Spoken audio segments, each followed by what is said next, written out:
de volta agora para o segundo painel, neste que é só o primeiro dia do ENAI 2020. O assunto agora é política industrial, uma agenda para a indústria brasileira no século XXI. Participa aqui no estúdio conosco, ele que vai moderar esse bate-papo, João Emílio Gonçalves, ele que é gerente executivo de política industrial da CNI. E online nós temos também dois participantes, o presidente da Associação Brasileira da Indústria do Plástico, Abiplast, José Ricardo Roriz, e também o economista e professor da Fundação Getúlio Vargas, Paulo Gala. Sejam muito bem-vindos, senhores. Bom, eu só preciso informar, mais uma vez, que esse painel terá duração de 50 minutos, sendo que 40 minutos será destinado ao debate entre os painelistas e, logo na sequência, um período de 10 minutos para perguntas e respostas. Então, mais uma vez, você está convidado a participar dessa conversa, enviando a sua pergunta através do espaço para perguntas aí na plataforma do nosso evento. Então, agora com a palavra, o moderador João Emílio Gonçalves. Obrigado. Boa tarde a todos. Boa tarde, Roriz, Paulo Gala. Um prazer enorme ter vocês aqui virtualmente, mas para a gente poder fazer essa conversa tão importante. Bom, a política industrial voltou à agenda dos países mais competitivos do mundo e, com o surgimento da indústria 4.0, os governos das principais nações industriais vêm desenhando políticas robustas para fomentar o desenvolvimento de tecnologias digitais e a incorporação dessas tecnologias pelas empresas. Nada mais distante, portanto, daquela velha ideia de que a política industrial seria um pacote de benefícios para preservar empresas ineficientes. Na verdade, o que a gente observa é que a política industrial moderna é uma política que olha para o futuro com foco na criação de competências, no aumento da produtividade, na promoção de mudanças estruturais, e é uma parte de uma agenda maior de competitividade que deve ser complementada pela agenda de reformas estruturais e pela agenda macroeconômica. Nesse momento de retomada de economia, uma estratégia de política industrial moderna e pragmática, que reconheça os erros do passado e olhe para frente, será fundamental para promover o avanço da indústria. E isso nos leva a dois grandes temas. O primeiro é que, afinal, qual a importância da indústria na economia do século XXI e, sendo a indústria realmente importante, qual é o papel, qual é a importância da política industrial no contexto que a gente tem. Então, para começar, eu queria perguntar para o Paulo Gala. Paulo, a gente vê uma importância crescente dos serviços, inclusive embarcados em produtos, e de vez em quando a gente até se depara com um termo um pouco esdrúxulo de economia pós-industrial. Além disso, no caso brasileiro, é inegável a importância dos recursos naturais, que são importantes para a economia, mas, por outro lado, a gente sabe que a competitividade do setor primário é definida em grande medida por inovações geradas na indústria. E, da mesma forma, existe todo um estudo sobre o conceito de complexidade, você é um especialista nesse tema, que mostra que a construção de capacidades produtivas não é um processo trivial. Então, eu queria te pedir para explicar um pouco para a gente esse conceito de complexidade e por que a indústria, a manufatura, se mantém como uma atividade essencial para o desenvolvimento econômico nos dias de hoje. Você está no mudo, Paulo. Obrigado. Olá a todos, prazer enorme estar aqui para fazer essa conversa. Essa frase, você está no mudo, é a que foi mais dita, né, durante o ano de 2020. Né? Mas, então vamos lá, já partindo diretamente para as respostas, né? Primeiro eu gosto de pensar a indústria como o coração de aprendizado da economia. É o lugar onde as grandes inovações acontecem e o grande aprendizado produtivo acontece. Então, quando a gente fala de inovações e de melhoras tecnológicas, 99% das vezes, essas inovações e melhoras tecnológicas ocorrem no setor industrial. O setor industrial ele é o grande produtor de tecnologia para a economia. Né? É evidente que a economia usa tecnologia em vários setores, a agricultura usa tecnologia, o setor de serviços, né, especialmente o tradicional, usa tecnologia, o setor de commodities e mineração também usa tecnologia, mas quem produz tecnologia de verdade é o setor industrial. Ele é o grande celeiro tecnológico de uma economia, é o setor industrial.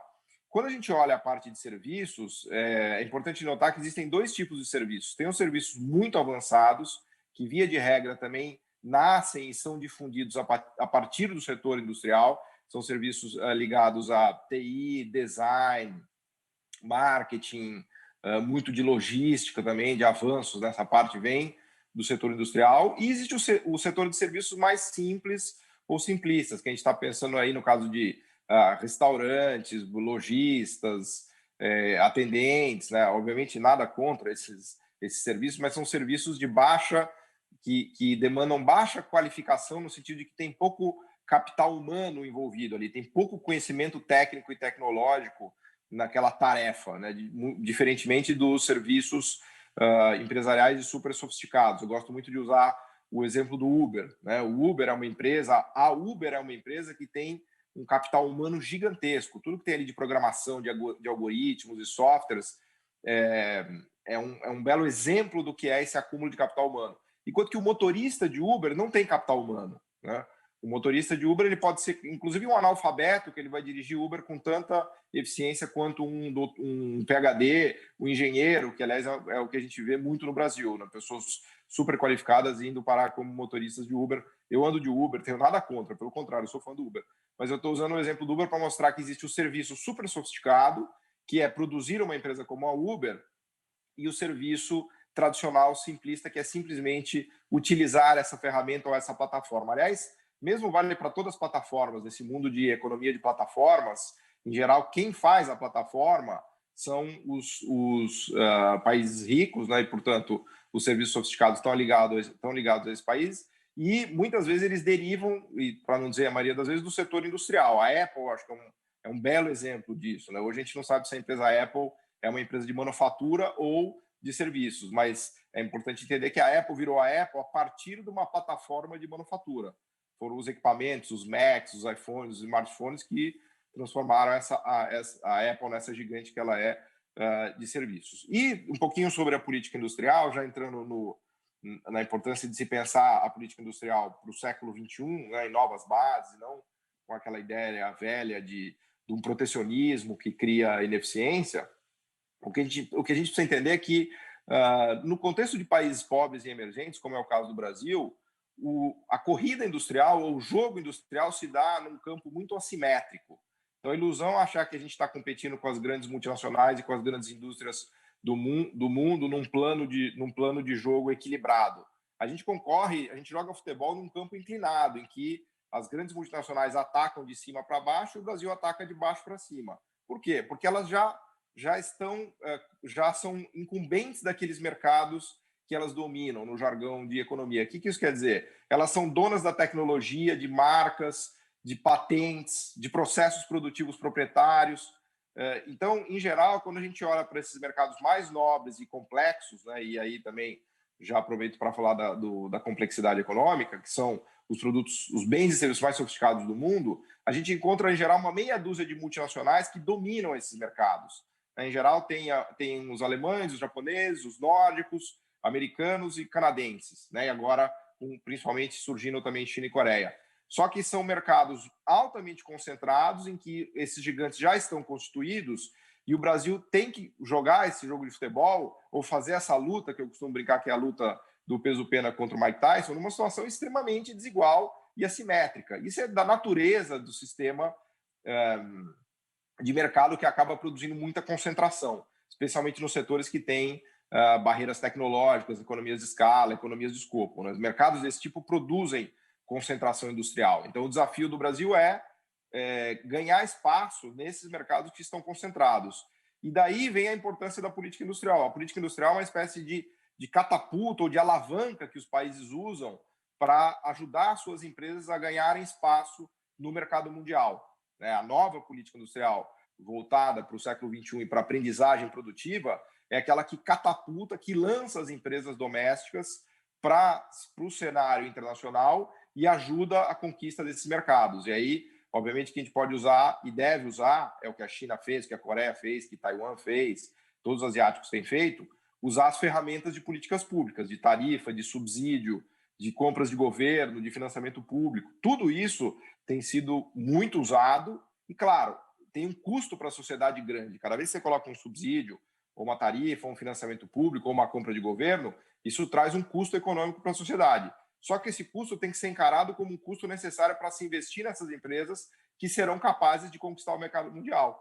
Porque sem esse investimento que a sociedade faz, por isso que eu acho que a gente precisa encarar a tarifa ou o subsídio, sempre vinculados a contrapartidas de aumento de eficiência e de graduação tecnológica, como um investimento que a própria sociedade faz para que suas empresas sejam capazes de conquistar um lugar ao sol no mercado mundial. Porque sem isso, sem o domínio dessas técnicas produtivas mais avançadas, de bens sofisticados e complexos, não há desenvolvimento econômico possível. Né? Por isso que eu sempre digo que a indústria é a escada tecnológica do desenvolvimento econômico. Sem um setor industrial robusto e capaz de inovar, de dominar a tecnologia, de conquistar mercados no mundo, a gente não vai a lugar nenhum. E imaginar que a gente vai fazer isso pura e simplesmente na base da iniciativa privada, no sentido de que as nossas empresas não terão anabolizantes do governo, e anabolizantes, obviamente, com contrapartidas, né, de conquista de mercado mundial, de exportação, de graduação tecnológica, a gente não vai conseguir chegar lá. Né? E, para complicar mais a história, agora os países ricos também resolveram voltar a fazer política industrial, porque eles estão percebendo que a fronteira tecnológica está avançando de maneira muito rápida e há uma briga entre Estados Unidos, entre China e Alemanha pela disputa da fronteira tecnológica, até mesmo da Coreia do Sul, algo que não se via antes porque os Estados Unidos estava sozinho no domínio das tecnologias de fronteira. Então, o que a gente vê que só complica e dificulta mais o jogo para países como o Brasil é que os governos voltaram a investir pesadamente em inovação, subsídios, compras de governo, tá aí o discurso do Biden, para quem não viu, né? Então, realmente, a gente está numa corrida industrial em posição difícil, né? E acho que a gente precisa pensar nisso, né? Na importância da indústria e na importância da política industrial nesse contexto aqui, mas acho que falei demais, já vou devolver a palavra. Legal, Paulo, obrigado. Esse tema dos instrumentos a gente vai querer voltar mais para o final do painel. Roriz, passando para você agora, a gente vê que a participação da indústria do Brasil no mundo, o Brasil tem perdido espaço no cenário global na indústria, né? Numa trajetória decrescente aí já desde 2009. A gente já teve entre os 10 maiores produtores industriais no ranking, e no levantamento mais recente a gente estava na 16ª colocação, então perdemos aí 6 lugares. Como que você vê os impactos disso, tendo em vista o papel da indústria na economia brasileira, no relacionamento com outros setores, como a gente falou também da importância da tecnologia que a indústria gera, e considerando também as próprias características da economia brasileira, como, por exemplo, o nível de renda per capita? Agora é a sua vez, Roriz, de ficar no mudo. Vocês empataram. Boa tarde a todos. Para mim é mais fácil porque tem alguém aqui que liga o meu microfone, então é mais difícil errar. Queria cumprimentar a todos aí que estão nos assistindo. Eu queria agradecer o convite e parabenizar a CNI, dar um abraço aí no João, no Paulo. E muito bom estar com vocês aqui nesse painel, num tema que é tão importante, né? Se nós considerarmos o PIB mundial, que hoje está, no ano passado, cerca de 87 trilhões, e o PIB brasileiro na faixa de 1,84 trilhão, o Brasil tem cerca de 2,1% do PIB mundial. Apesar de ter cerca de 2,1% do PIB mundial, a produção da indústria de transformação, nós só temos 1,2%, um pouco acima da metade, né? Então, é bem menor do que a nossa participação no PIB mundial. E somente 0,82% das exportações mundiais de produtos industrializados, né? Então, esses números, além de mostrar o potencial enorme que nós temos para um crescimento industrial brasileiro, né, também mostram um potencial grande de geração de emprego e emprego de boa qualidade. Como consequência disso, teríamos um grande aumento de renda, né? E por que esse emprego é de boa qualidade? Por que é tão importante esse crescimento da indústria, que vai alavancar também o crescimento do país, um PIB maior, uma melhor distribuição de renda do Brasil? E poderia citar aqui vários fatores, né? Um deles é o seguinte: para cada R$1 produzido na indústria de transformação, ela gera R$2,63, é um número até divulgado bastante pela CNI na economia em geral, né? Na agricultura, por exemplo, enquanto que na indústria 1 gera 2,63, na indústria esse número é 1,66. E no serviço, para cada R$ 1 é 1,49. Né? Além disso, a produtividade da indústria ela é 32,2% maior do que a média dos demais setores da economia. A indústria de transformação hoje no Brasil, ela emprega 6,8 milhões de pessoas e 14,4% do emprego formal do Brasil. Ou seja, dentro do que você elaborou essa pergunta, você me perguntou agora, João, é claro que um desenvolvimento da indústria brasileira ele vai trazer um grande crescimento da nossa renda per capita e criar empregos de melhor qualidade. Eu diria também, mais do que isso, né? Como o Paulo falou muito da importância de uma sofisticação da indústria, de uma agregação de valor da indústria, e muitos dos países ele tem esses números diferentes do nosso, ou seja, a sua participação da indústria no PIB mundial é maior do que a sua participação no PIB da economia, né? E as suas exportações são bem acima. Se o Brasil aumentasse as exportações, né, da área industrial, né, e aumentasse também a nossa participação no PIB mundial da indústria, nós estaríamos criando aqui empregos de grande qualidade, enquanto que esses países que estão acima, eles vão perder emprego com as novas tecnologias que serão incorporadas. A gente sabe que novas tecnologias, né, você vai exigir muitas vezes empregos bem mais sofisticados, né, onde a qualificação de pessoal ela tem que ser muito mais avançada em termos de o empregado da indústria, o funcionário da indústria, né, ter cada vez mais qualificações técnicas. E o Brasil tem muito a crescer se ele começar cada vez mais a agregar valor à sua indústria. Hoje nós exportamos muito grãos, importamos muito petróleo, exportamos, né, muito grãos, exportamos muito petróleo, exportamos muito minério, né, e poderíamos estar exportando bem mais produtos de mais valor agregado. E com isso, né, só o fato de participarmos do mercado internacional com mais força também nos daria uma grande oportunidade de ter mais competitividade no mercado interno. Ou seja, aquele que é competitivo para exportar tem também uma grande competitividade aqui para brigar contra esses produtos estrangeiros que entram aqui no Brasil. Então, é fundamental nós aumentarmos essa participação na nossa indústria, aumentarmos em relação ao nosso PIB, é fundamental aumentarmos também as nossas exportações de produtos industrializados e também agregar valor a esses produtos. Né? Eu acho que o Paulo falou bastante aí sobre política industrial, talvez seja um tema que vai aparecer aí nas próximas perguntas, né?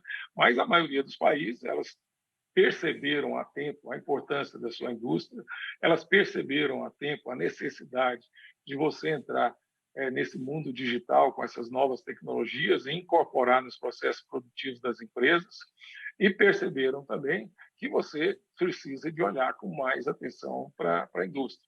E a indústria, quando você exporta, por exemplo, a média do CDE, se não me engano, está em torno de 34% de produtos de serviços incorporados, enquanto que o Brasil até um pouco acima.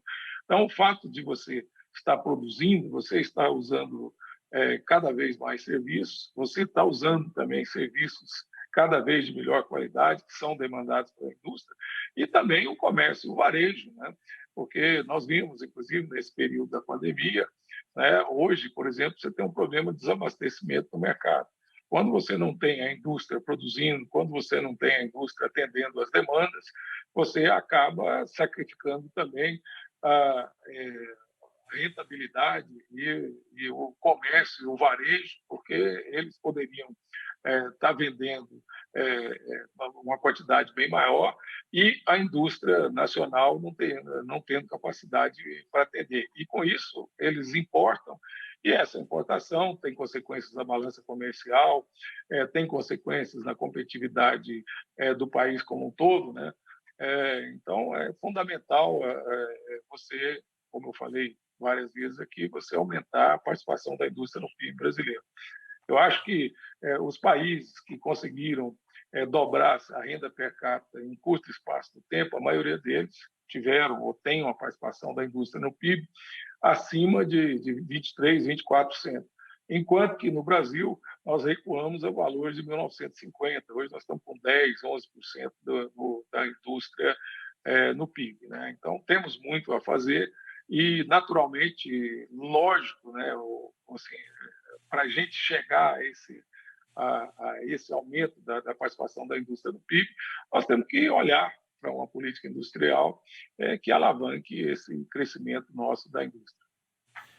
Legal, legal, Roriz. Eu queria continuar com você. Você e o Paulo trouxeram um ponto importante, que é essa visão de que as atividades do futuro, né, ou do presente, mas enfim, o tipo de atividade que a gente tem na economia acaba determinando o tipo de emprego que a gente consegue ter. Se a gente tem atividades mais sofisticadas, a gente tem pessoas com maior qualificação, com maiores salários, com trabalho de maior produtividade, e esse é o caminho para o aumento da renda per capita.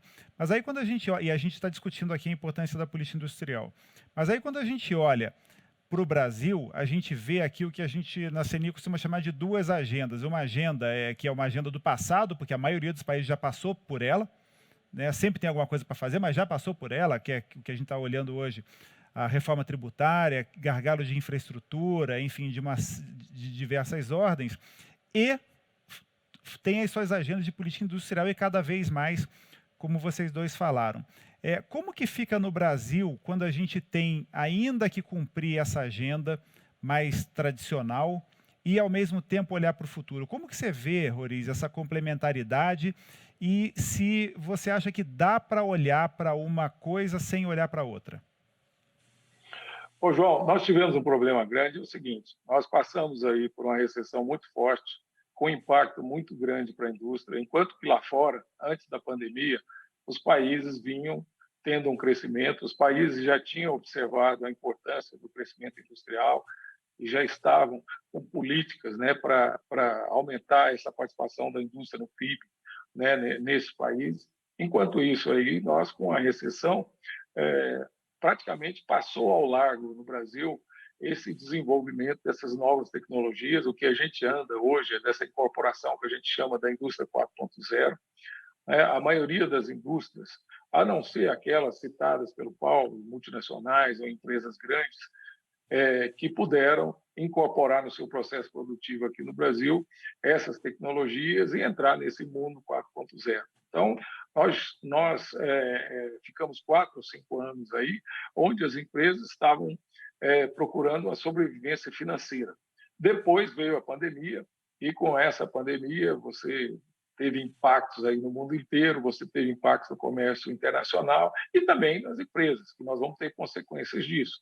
Nós vamos sair disso com o governo muito mais endividado, as empresas mais endividadas, as famílias mais endividadas, né? E tendo na frente, já olhando, como você perguntou, o futuro, né, um grande desafio que nós teríamos de modernizar o nosso parque industrial brasileiro, de sofisticar nosso parque industrial brasileiro, de nós aproveitarmos aqui os nossos recursos naturais, as nossas matérias-primas, né, e os nossos produtos vindo do agro, né, para que a gente possa construir não só plataformas de produção, como disse o Paulo, mas construir uma cadeia de suprimentos a nível mundial que seja muito mais sofisticada e vá cada vez mais para o final da cadeia, onde você mistura a indústria com serviços, com varejo, etc.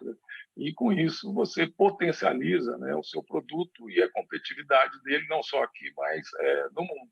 Tá? Então, temos esse grande desafio. Agora, o problema aqui no Brasil é que, apesar desse sabermos, né, termos o diagnóstico aí desses problemas que hoje existem, né, para o ambiente do negócio, principalmente dentro da área industrial, né, você não tem, né, uma coordenação ou uma política, né, em que você aponte ou você mostre para as empresas, ou você que construa junto com o setor privado, né, caminhos que nos levem, né, a enfrentar esse desafio e ter uma indústria mais competitiva. Temos tido muitas coisas boas que têm acontecido, uma delas esse projeto da CPEC de Custo Brasil, onde se avaliou que o custo de se produzir no Brasil, comparado com a média dos custos da OCDE, é de cerca de 1,5 trilhão acima, aqui no Brasil, maior do que na média dos países da OCDE. E temos uma agenda horizontal também, que engloba praticamente todos os setores industriais, e sendo que nessa agenda também você tem indústria, você tem serviços e varejos incorporados aí nesse 1,5 trilhão, que é um caminho que nós temos que percorrer para ter uma indústria mais competitiva, né? E apesar de termos esse diagnóstico, né, nós precisamos coordenar melhor esses instrumentos para que a gente possa dar um passo adiante, né, na modernização do nosso parque industrial. Legal, Roriz, obrigado. Acho que o termo importante que você tocou agora é coordenação, né? A gente conseguir olhar para o conjunto. Paulo, queria voltar para você, em cima dessa discussão que a gente trouxe agora, que é da complementaridade das políticas, né? Você mencionou na sua outra fala o campo desnivelado, e a gente tem um campo desnivelado que você sempre fala da questão de escala, da questão de tecnologia, também tem um campo desnivelado nesse tema do Custo Brasil. Queria que você explorasse um pouco essa necessidade de complementaridade para a gente tentar superar aquela ideia de que não, as políticas transversais são suficientes, né? Que não é isso que a gente vê. A gente vê os países bem-sucedidos combinando todas e não, enfim, não existe bala de prata. Às vezes a gente fica achando que as coisas são mais simples do que são. As políticas horizontais, elas são uma condição sine qua non, né? Elas são condições necessárias, mas não suficientes. Então, é evidente que a gente precisa ter um investimento em infraestrutura que está muito aquém, né? Basta você comparar a infraestrutura brasileira com a infraestrutura chinesa, por exemplo, né? A parte tributária também. Então, eu gostei desse termo que você colocou da agenda, das duas agendas. Então, na agenda básica, eu até chamaria de agenda básica. A gente não conseguiu cumprir a agenda básica ainda, né? Que nos coloca numa desvantagem enorme em relação aos nossos competidores, e aqui estou falando das políticas horizontais, ou seja, de medidas do governo que afetam todo mundo, né? De desburocratização, de melhora de infraestrutura, uma política de uma taxa de câmbio mais competitiva, que acabou vindo até isso por conta da pandemia, né? E muito menos por uma ação de governo, mas acho que foi um passo. Só que a gente precisa também de políticas industriais verticais, tá? Mas, de novo, não é aquela política industrial antiga do passado, de proteção, mas é uma política industrial que olha para o futuro, em que o governo tem o papel de uma espécie de técnico de futebol, em que ele ajuda a articular o time, né, a montar o time de um jeito que ele possa jogar melhor. É evidente que o governo não sabe qual empresa vai ser a que vai acertar, a que vai conquistar o mercado, que vai desenvolver o produto, que é o que vai, vamos dizer assim, pegar a tendência, assim como o técnico de futebol não sabe quem vai fazer gol, qual é o jogador, em qual momento, qual é a jogada, mas o fato do técnico não ter uma onisciência sobre o que vai acontecer no jogo não implica que você não precisa de técnico de futebol. Em relação ao governo e política industrial, a mesma coisa. O fato do governo não ter uma onisciência em relação a produtos e empresas não significa que ele seja desnecessário. E aí eu acho que a gente tem uma batalha no Brasil, que é a batalha de recuperar o entendimento da sociedade em relação à importância da política industrial, porque, como o José Ricardo Roriz já muito bem colocou, o mundo acordou em relação a isso. Eu acho que muito graças à China. A China despertou o mundo ocidental, especialmente dos países ricos, em relação à política industrial. A China fez muita política industrial. Qualquer setores que vocês queiram olhar, de energias verdes, de carros elétricos, painéis fotovoltaicos, qualquer lugar que você olhar na China, você vai encontrar política industrial. E no Brasil, a gente ficou meio traumatizado com políticas que deram errado aqui. A gente pode entrar depois nisso, se for o caso, mas a gente não conseguiu evoluir em relação a esse pensamento. Em vez de a gente falar, bom, vamos ver onde a gente acertou, onde a gente errou, quais foram os problemas, teve corrupção, teve rent-seeking, teve tarifa, mas vamos tentar aprender com esses erros e avançar em relação à ideia de política industrial. Mas não, no Brasil a gente meio que jogou fora o bebê junto com a água do banho e falou, não vamos fazer mais política industrial vertical, só horizontal, porque só isso é suficiente. Não é, porque aquilo que torna a indústria especial, e a indústria é um setor especial, isso não tem a ver com predileção pelo setor industrial, isso tem a ver com características econômicas desse setor, economias de escala, economias de escopo, avanços tecnológicos ocorrem primordialmente no setor industrial, não é no setor de serviços, também não é no setor agrícola. Isso tem dados hoje muito claros, né? Você pegar o último levantamento da OCDE de investimento em P&D sobre faturamento do setor, você vê claramente que os setores industriais ocupam 90% do investimento de P&D quando comparado com agro e quando comparado com serviços. Se vocês olharem, por exemplo, patentes, 90% das patentes do mundo estão no setor industrial manufatureiro, não estão no setor agrícola, nem estão no setor de serviços. O problema é que, justamente, o que torna o setor industrial especial, no sentido de locus de inovação tecnológica, de economia de escala e de escopo, é o que concentra o setor industrial. É isso que produz um setor industrial muito concentrado no mundo todo.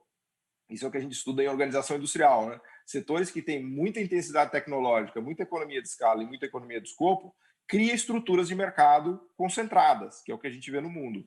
E é nessa estrutura de mercado que o Brasil precisa competir. E aí é muito difícil, porque a gente volta naquela assimetria que eu falei. As empresas brasileiras e os empresários brasileiros têm que se deparar com uma estrutura de mercado altamente concentrada, em que os incumbentes, que são as empresas que já estão lá, têm uma posição de mercado absurdamente vantajosa, de controle de patentes, controle de tecnologias proprietárias, controle de processos produtivos. Então, não há possibilidade de subida dessa escala tecnológica do Brasil, de conquista desses mercados, sem uma política industrial inteligente que ajude o país a subir essa escada e conquistar esses mercados, porque senão é o equivalente de você pedir para um lutador de boxe peso-pena derrubar o Mike Tyson, né?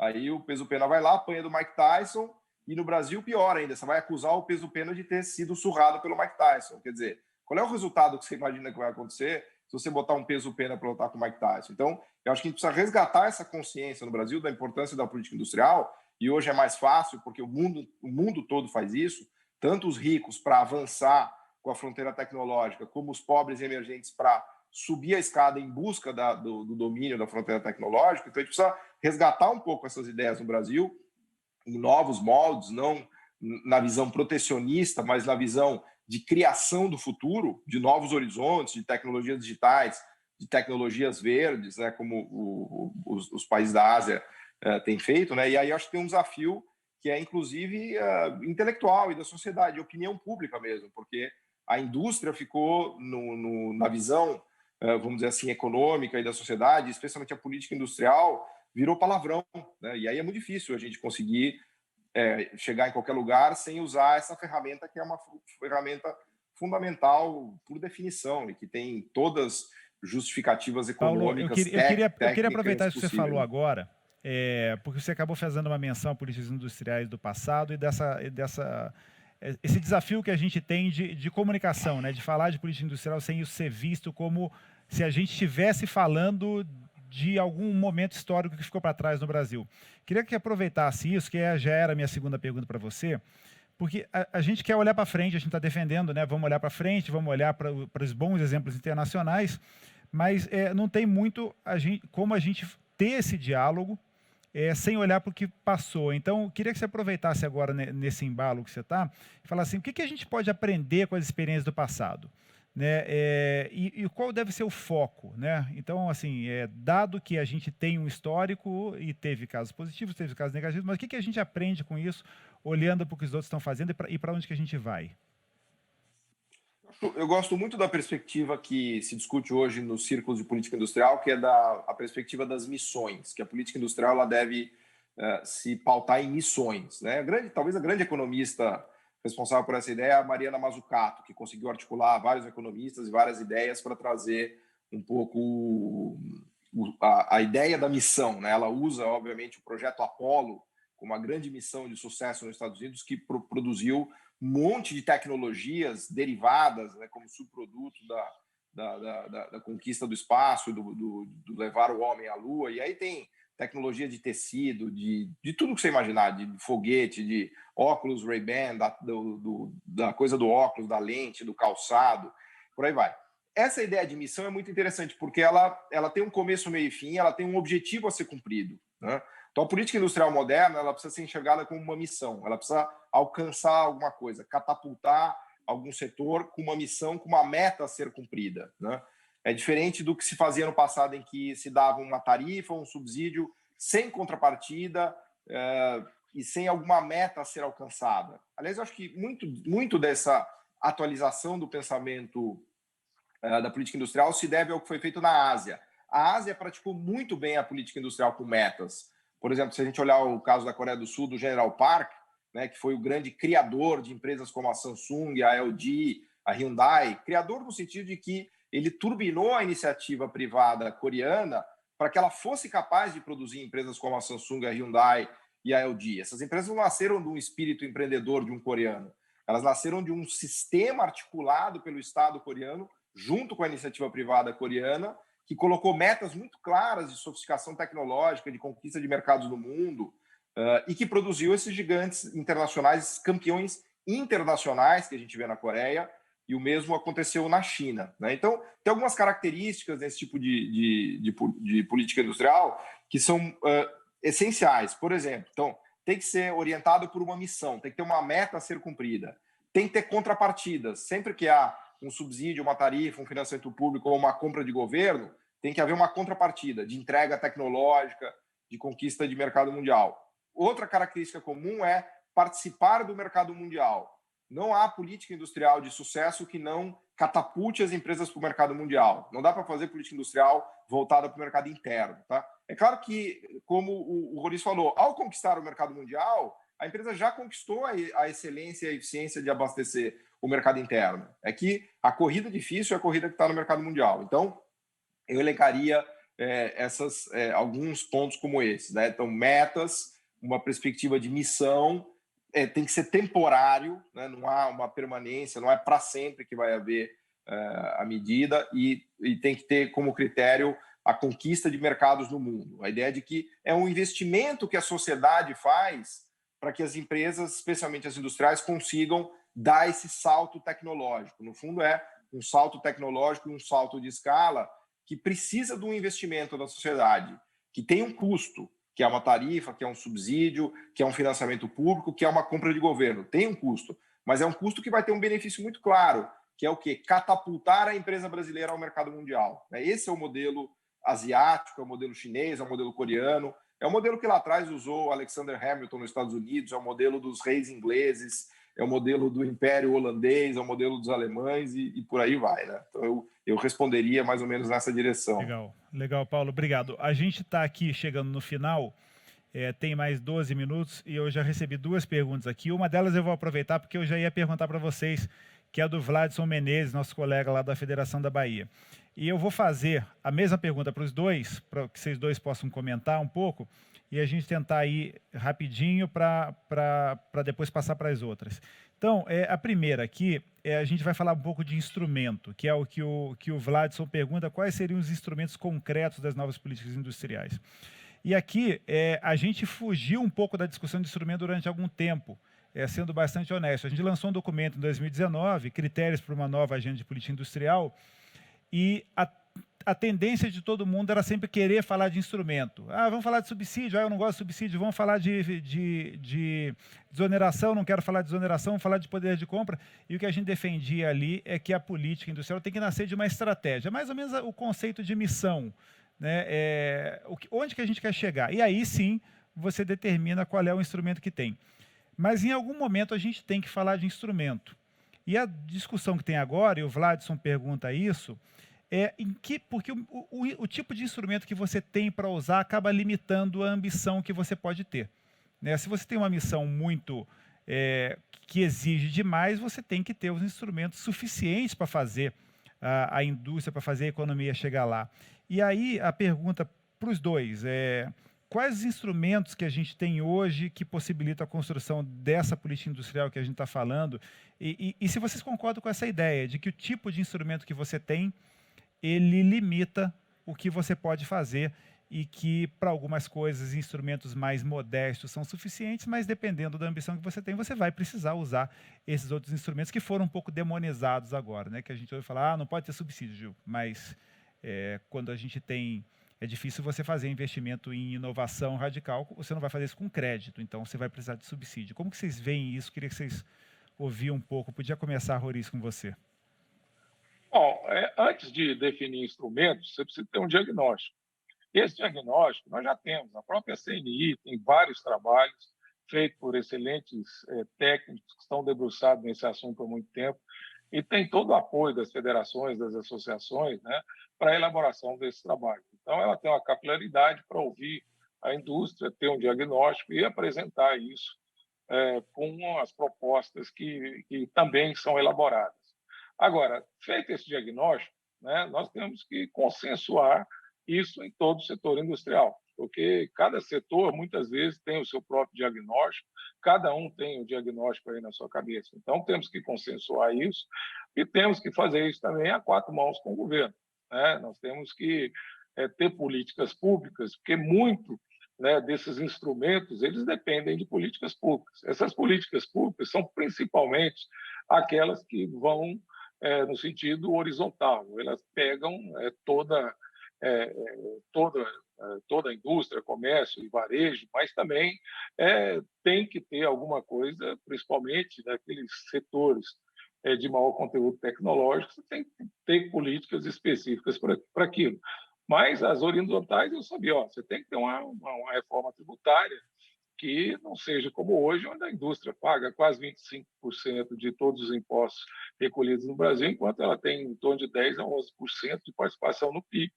Né? Você tem que ter acesso a capital competitivo. Nós ficamos aí vários anos, né, com o maior custo de capital do mundo, praticamente, e um dólar que praticamente colocava totalmente fora de competitividade as nossas exportações. Existe hoje uma microagenda de reforma, você tem energia mais barata, né, que é um trabalho que está sendo muito bem conduzido, você tem saneamento, você tem a questão de cabotagem também que está sendo bastante discutida, né, você tem toda uma logística no Brasil que faria com que a movimentação do produto ficasse mais barato, você tem que ter uma calibração da abertura comercial, né? Você tem que ter uma grande discussão com a indústria, como é que é essa calibração, como é que vai ser o time que isso vai ter feito, dá previsibilidade. Tem alguns excessos, né, que tem que ser eliminados, como também tem que ter outros que você tem que olhar com muita atenção para que você preserve e desenvolva a indústria aqui no Brasil. E com relação a esses instrumentos, especificamente da indústria, esses que não são horizontais, eu acho que cada vez mais nós temos que conectar esse desenvolvimento aí de recursos humanos com a indústria, principalmente no desenvolvimento da indústria 4.0. Nós temos que estar conectado também a essas grandes plataformas que hoje são tecnologias que estão sendo desenvolvidas e nós estamos praticamente fora da rota do desenvolvimento dessas tecnologias. Eu cito, por exemplo, o carro elétrico. O Brasil está totalmente fora disso. Provavelmente, se esse desenvolvimento for adiante no mundo, e é o que parece, né, nós vamos simplesmente comprar automóveis elétricos no mundo sem ter nada desenvolvido nessa tecnologia aqui no Brasil. Eu citei essa discussão aí do 5G, é extremamente importante isso para o Brasil, você não pode politizar essa discussão. Você tem que, a indústria 4.0 é fundamental, né, você ter essa tecnologia disponível aí para as empresas, senão você não vai conseguir utilizar de todas essas inovações tecnológicas aí que tem aparecido, né? Então, eu acho, voltando à sua pergunta, né, e tendo em vista o tempo aí que está acabando, né, tem que ter um diagnóstico, o diagnóstico já temos. A maioria dessas políticas elas já estão colocadas. E, finalmente, já estão colocadas. Nós precisamos ir atrás de outras coisas, mas, principalmente, eu acho que nós temos que ter um foco muito grande agora na questão do Custo Brasil, que eu falei. O instrumento já tem, ele foi desenvolvido pelo setor privado com o governo, são 12 fatores que foram definidos como aqueles que tiram a competitividade do Brasil, então vamos atacar isso com metas, né, como disse muito bem o Paulo, né, e vamos ver quais são essas missões que também foi dito pelo Paulo, que nós no Brasil teríamos e que temos condição de ser competitivo a nível mundial, definindo aí qual é o nosso cronograma para nos tornar competitivo aí nessas áreas, e temos várias aí que eu não tenho tempo aqui para citar, mas nós não podemos voar sem sabendo de onde nós estamos partindo, mas não tendo a menor chance de saber onde é que nós vamos chegar. E, às vezes, nos dá a impressão de que esse voo do Brasil, no sentido de termos uma indústria competitiva, que é um voo cego, né? Então, temos que ter uma coordenação, juntar todas essas pontas e ter um grande projeto para que tenhamos uma indústria que tenha uma participação maior no PIB e que seja uma indústria moderna, de ponta, e que se agregue valor às nossas matérias-primas e os nossos recursos naturais. Legal, Roriz, obrigado. Paulo, eu vou te passar essa, mas vou te pedir para fazer um malabarismo aí em 5 minutos para fazer seus comentários sobre isso e tentar responder a pergunta do Pedro Allen também. O Pedro cita essas rupturas ocorridas nas cadeias globais de fornecimento em função da pandemia e pergunta que impactos isso pode ter no Brasil, em que medida pode ser uma oportunidade e quais são os desafios. Eu destacaria só em termos de instrumentos, completando já o que o Roriz tão bem falou, que eu concordei totalmente, mas eu destacaria um pouco o papel do BNDES, destacaria o papel do conteúdo nacional e destacaria o papel das compras de governo, né, que são instrumentos que ficaram muito mal vistos no Brasil. Houve erros, sem dúvida, acho que excessos em conteúdo nacional com limites, com porcentagens muito elevadas, com planos de fiscalização, tudo isso é verdade. Agora, de novo, a gente não pode jogar o bebê fora junto com a água do banho. Então, a gente precisa resgatar a análise crítica, o pensamento em relação a onde a gente errou, onde a gente acertou, para retomar esses instrumentos em outros moldes, tá? Não dá para você entender o que acontece no mundo sem enxergar o papel das compras de governo, do conteúdo nacional, de bancos públicos de financiamento. A gente tem armas, instrumentos poderosíssimos, né? O BNDES é um grande exemplo disso. Eu sou muito crítico do que se fez com o BNDES, não vejo sentido o BNDES financiando safra, financiando, sei lá, troca de frota de máquinas agrícolas, enfim, coisas que um banco privado poderia tranquilamente fazer. Eu vejo o BNDES ajudando o empresário brasileiro a tomar risco para fazer coisas mais ousadas, para dar saltos tecnológicos. A gente tem bons exemplos, inclusive, por exemplo, em energias verdes. O parque eólico do Nordeste foi uma coisa fantástica que foi feita junto com o BNDES, inclusive na parte de equipamentos que a WEG conseguiu desenvolver nos aerogeradores, para citar um exemplo, coisas que a Embraer fez com aquele cargueiro de guerra também, com a ajuda do PAC. Enfim, eu tô meio que numa cruzada de tentar retomar essa ideia dos instrumentos de que a gente usou no passado e que todos os países usam no mundo e que são essenciais, não nos moldes que a gente fez, mas em outros moldes. Então, eu só queria fazer aqui o ponto de compras de governo, de conteúdo local e de uso de bancos públicos de financiamento, algo que tem sido usado agora com muita agressividade no resto do mundo. Sobre a pandemia e a ruptura, eu destacaria para já o que está acontecendo no setor de saúde, em que a gente teve carências, né, de interrupções de fornecimento gravíssimas de ventiladores para respiração, até mesmo das máscaras N95. Está aí um lugar maravilhoso para a gente fazer uma missão industrial. A gente tem um orçamento do SUS que é uma coisa fantástica, o que o governo tem de verba para ser direcionada para, de novo, num contexto de política industrial orientada à missão para desenvolvimento do setor de vacinas e de equipamentos no Brasil, é um baita exemplo. Como foi o petróleo e gás, apesar de todos os problemas, a gente conseguiu desenvolver capacidade tecnológica produtiva nesse setor, como é a agroindústria, uma fronteira que a gente tem de investimento industrial fantástica também, que é pouco explorada, setor de defesa em geral, enfim. Então, eu acho que a gente tem muito potencial. O Brasil tem um espólio tecnológico incrível. Apesar de todas as más notícias,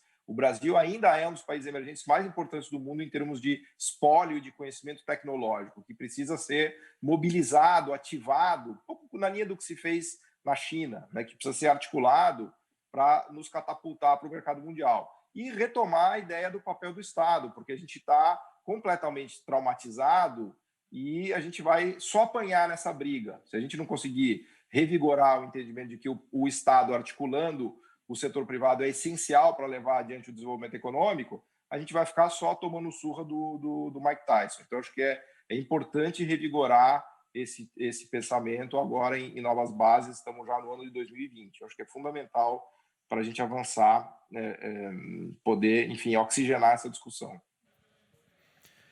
Legal, Paulo. Bom, a gente está aqui chegando no final Só para, numa frase rápida aqui de vocês, para a gente não perder esse fechamento, Roriz, a gente tem um diagnóstico, a gente tem uma avaliação, a gente vê o que outros países fazem, a gente tem os exemplos da OCDE, questões que o Paulo trouxe agora, o uso do poder de compra é muito mal explorado no Brasil. Agora a gente começou a ter, um mês atrás, lançamento de algumas coisas.